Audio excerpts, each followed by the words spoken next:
ಇತ್ತೀಚೆಗೆ ಗುಜರಾತ್ ಹೈಕೋರ್ಟ್ ಅಂಗನವಾಡಿ ನೌಕರರ ಪರ ಒಂದು ಮಹತ್ವವಾದ ತೀರ್ಪನ್ನು ಪ್ರಕಟಿಸಿತು. ಅಂಗನವಾಡಿ ಕಾರ್ಯಕರ್ತೆ ಹಾಗೂ ಸಹಾಯಕಿಯರನ್ನು ಸರ್ಕಾರಿ ನೌಕರರು ಎಂದು ಪರಿಗಣಿಸಬೇಕು ಎಂದು ಗುಜರಾತ್ ಸರ್ಕಾರಕ್ಕೆ ಆದೇಶಿಸಿತು. ಈ ನ್ಯೂಸ್ ಪ್ರಕಟವಾದ ಹಿನ್ನೆಲೆಯಲ್ಲಿ ನಮ್ಮ ರಾಜ್ಯದ ಅಂಗನವಾಡಿ ನೌಕರರು ಮತ್ತು ನೌಕರರ ಸಂಘಟನೆಗಳು ಕರ್ನಾಟಕದಲ್ಲೂ ಈ ಆದೇಶ ಜಾರಿಯಾಗಬೇಕು ಎಂದು ಚಳಿಗಾಲದ ಅಧಿವೇಶನದ ಸಮಯದಲ್ಲಿ ದೊಡ್ಡ ಮಟ್ಟದ ಹೋರಾಟಕ್ಕೆ ನಡೆಸಲು ಸಜ್ಜಾಗಿವೆ ಎಂಬ ಸುಳಿವು ನೀಡಿದ್ದಾರೆ. ಅಂಗನವಾಡಿ ನೌಕರರನ್ನು ಸರ್ಕಾರಿ ಸೇವೆಯಲ್ಲಿ ಸೇರಿಸಲು ಕೇಂದ್ರ ಸರ್ಕಾರ ಮತ್ತು ರಾಜ್ಯ ಸರ್ಕಾರಗಳು ಜಂಟಿಯಾಗಿ ಆದೇಶ ಪ್ರಕಟವಾದ 6 ವಾರಗಳಲ್ಲಿ ನೀತಿಯೊಂದನ್ನು ರೂಪಿಸಬೇಕು. ಈ ನೀತಿಯ ಪರಿಣಾಮವಾಗಿ ದೇಶದ ಎಲ್ಲ ಅಂಗನವಾಡಿ ನೌಕರರಿಗೆ ಸರ್ಕಾರಿ ಪ್ರಯೋಜನಗಳು ದೊರೆಯುವಂತಾಗಬೇಕು ಎಂದು ಕೋರ್ಟ್ ತೀರ್ಪಿನಲ್ಲಿ ತಿಳಿಸಿದೆ. ಒಂದು ವೇಳೆ ಈ ತೀರ್ಪು ಸುಪ್ರೀಂ ಕೋರ್ಟ್ ಮೆಟ್ಟಿಲೇರಿ ಅಲ್ಲೂ ಅಂಗನವಾಡಿ ನೌಕರರ ಪರ ತೀರ್ಪು ಬಂದರೆ ದೇಶದ ಎಲ್ಲ ಅಂಗನವಾಡಿ ನೌಕರರಿಗೂ ಕೂಡ ಶುಭ ಸುದ್ದಿಯೇ ಆಗಲಿದೆ. ನಮ್ಮ ಕರ್ನಾಟಕದಲ್ಲೂ ಕೂಡ ಅಂಗನವಾಡಿ ನೌಕರರು ಅನೇಕ ವರ್ಷಗಳಿಂದ 20,000 ತನಕ ವೇತನ ಏರಿಕೆ, ಗ್ರ್ಯಾಜ್ಯುಯಿಟಿ ಹೀಗೆ ಅನೇಕ ಬೇಡಿಕೆಗಾಗಿ ಹೋರಾಟ ಮಾಡುತ್ತಿದ್ದಾರೆ. ಈಗ ಮತ್ತೆ ಆ ಬೇಡಿಕೆಗಾಗಿ ರಾಜ್ಯಾದ್ಯಂತ ಮತ್ತೊಂದು ಸುತ್ತು ಹೋರಾಟ ನಡೆಯುವ ಸಾಧ್ಯತೆ ಇದೆ. ಅಂಗನವಾಡಿ ಯೋಜನೆ ಶುರುವಾಗಿ 50 ವರ್ಷ ತುಂಬುತ್ತಿದೆ. ದೇಶದ ಕೋಟ್ಯಂತರ ಮಕ್ಕಳ ಪಾಲನೆ ಪೋಷಣೆ ಮಾಡುತ್ತಿರುವ ಅಂಗನವಾಡಿ ನೌಕರರು ಮಾತ್ರ ಇನ್ನೂ ಸರ್ಕಾರಿ ನೌಕರರ ಸ್ಥಾನಮಾನ ಸಿಗದೆ ಗೌರವಧನ ಮತ್ತು ಕನಿಷ್ಠ ಸೌಲಭ್ಯಗಳಿಂದ ದಿನದ 6 ಗಂಟೆಗೂ ಹೆಚ್ಚು ಕೆಲಸ ಮಾಡುತ್ತಿದ್ದಾರೆ. ಆದರೆ ಸರ್ಕಾರಿ ನೌಕರರಿಗಿಂತ ಹೆಚ್ಚು ಜವಾಬ್ದಾರಿ ಹೊತ್ತುಕೊಂಡಿದ್ದಾರೆ. ಮಕ್ಕಳು, ಮಹಿಳೆಯರಿಗೆ ಸಂಬಂಧಿಸಿದ ಯಾವುದೇ ಯೋಜನೆ ಇದ್ದರೂ ತಳಮಟ್ಟದಲ್ಲಿ ಅದರ ಜಾರಿಗೆ ಅಂಗನವಾಡಿ ಕಾರ್ಯಕರ್ತೆಯರು ಬೇಕು. ದೇಶದ ಬೇರೆ ಬೇರೆ ರಾಜ್ಯಗಳಲ್ಲಿ ಅಂಗನವಾಡಿ ಕಾರ್ಯಕರ್ತೆಯರು ಮತ್ತು ಸಹಾಯಕಿಯರ ಗೌರವಧನ ಬೇರೆ ಬೇರೆ ರೀತಿಯಲ್ಲಿದೆ. ಅಂಗನವಾಡಿಗಳದ್ದು ಒಂದು ದಾಖಲೆ, ಆದರೆ ಹೋರಾಟಗಳದ್ದೇ ಮತ್ತೊಂದು ದಾಖಲೆ.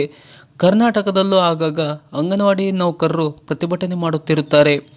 ಡಿಸೆಂಬರ್ ಚಳಿಗೂ ಅಂಗನವಾಡಿ ಹೋರಾಟಕ್ಕೂ ಬಿಡಿಸಲಾರದ ನಂಟಿದೆ. ಕಳೆದ ಡಿಸೆಂಬರ್ನಲ್ಲೂ ಅಂಗನವಾಡಿ ಸಂಘಟನೆಗಳ ಅನಿರ್ದಿಷ್ಟಾವಧಿ ಧರಣಿ ನಡೆದಿತ್ತು. ಅದರ ಫಲವಾಗಿ ರಾಜ್ಯ ಸರ್ಕಾರ ನೀಡುವ ಗೌರವಧನದ ತನ್ನ ಪಾಲಿನಲ್ಲಿ 2,000 ರೂಪಾಯಿ ಹೆಚ್ಚಳ ಮಾಡಿತು.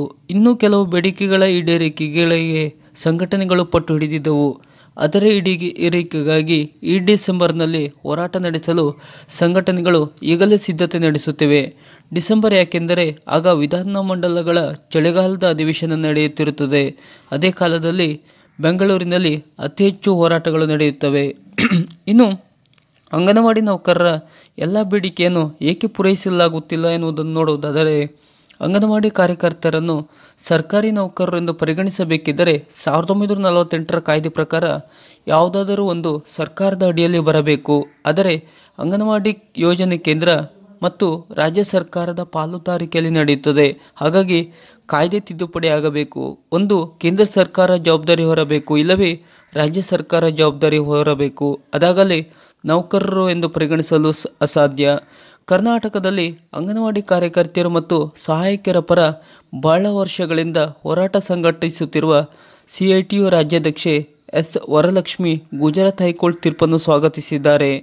ಅಂಗನವಾಡಿ ಮೂಲಕ ಮಹಿಳೆ ಮತ್ತು ಮಕ್ಕಳಿಗೆ ಸಂವಿಧಾನದ ಮೂಲಭೂತ ಹಕ್ಕು ಲಭಿಸಿದೆ. ಮಕ್ಕಳ ಪಾಲನೆ ಪೋಷಣೆ ಹೆತ್ತವರ ಜವಾಬ್ದಾರಿ ಮಾತ್ರವಲ್ಲ, ಅದು ಸಮಾಜದ ಜವಾಬ್ದಾರಿ. ಆದರೆ ಅದಕ್ಕೆ ಕಾನೂನು ಮಾಡಿಲ್ಲ. ಹಾಗಾಗಿ ಅದು ಸ್ಕೀಮಾಗಿ ಉಳಿದಿದೆ.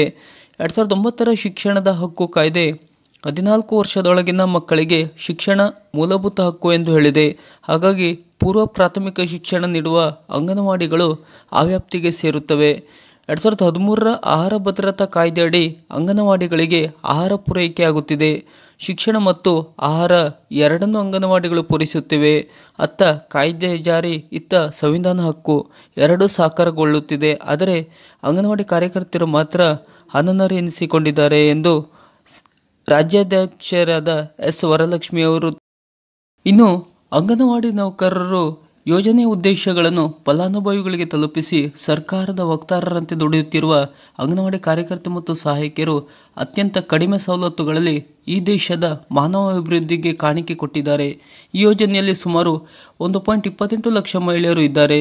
ಇವರು ಕೂಡ ಸಾಧಾರಣ ರೈತ, ಕೃಷಿ ಕೂಲಿಕಾರರ, ಕಾರ್ಮಿಕರ ಕುಟುಂಬಗಳು ಹಾಗೂ ಸಾಮಾಜಿಕವಾಗಿ ಮತ್ತು ಆರ್ಥಿಕವಾಗಿ ಹಿಂದುಳಿದವರು ಎಂದು ಗಮನಿಸಬೇಕಾಗಿದೆ.